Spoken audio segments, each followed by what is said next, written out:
Hey guys, so I'm back with another recipe. This is baked crispy chicken that we'll be making in the oven, and I'll be listing all the ingredients down in the description box below, so make sure you check that out for everything that you're going to be needing. And I'm going to be using Italian style breadcrumbs to give us that crunchiness as if the chicken was fried. And I made sure I clean and rinse my chicken legs, my drumsticks that I'm going to be using today. Make sure they're nice and clean.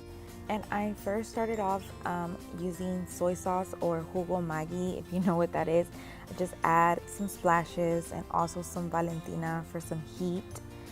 And then I'll be adding black pepper, the garlic powder, and seasoning salt just to give it a better flavor. And then we're just going to massage the chicken, just making sure all the seasoning goes everywhere it needs to go.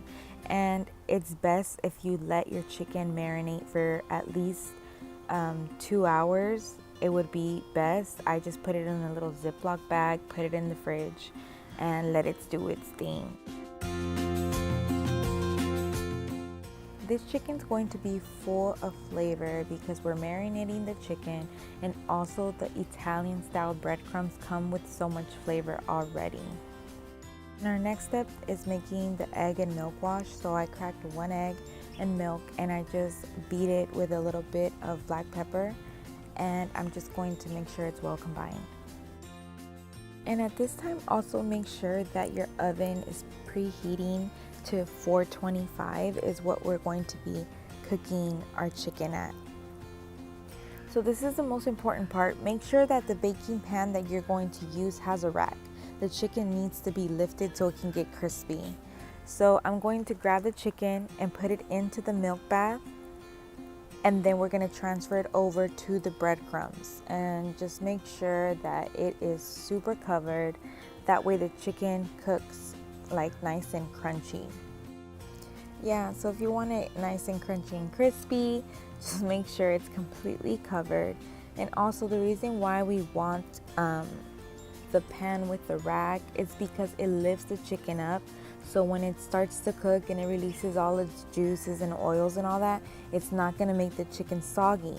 So what I like to do is I go ahead and spray a little bit of olive oil spray to the pan to make sure nothing sticks, and I just start aligning my chicken on the pan and make sure it has enough room in between the other pieces so air can circulate, and it'll make the chicken crispy, crunchy, like I said, as if it was fried. So it's almost like healthier fried chicken.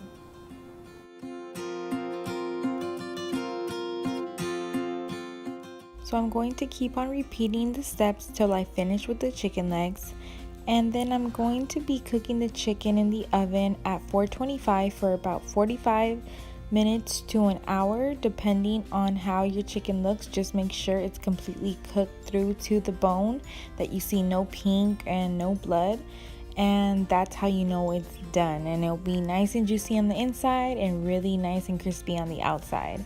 So like I said, just go ahead and finish all this process and put them on the rack at 425 in the oven for about 45 minutes.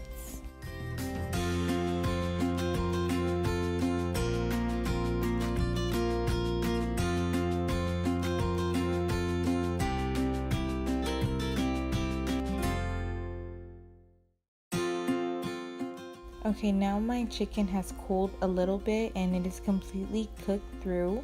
It's nice and juicy, and I went ahead and paired mine with cauliflower mashed potatoes, and it's just cauliflower and potatoes mixed together, and also some frozen green beans on the side with Frank's wing sauce as our dipping sauce for the chicken.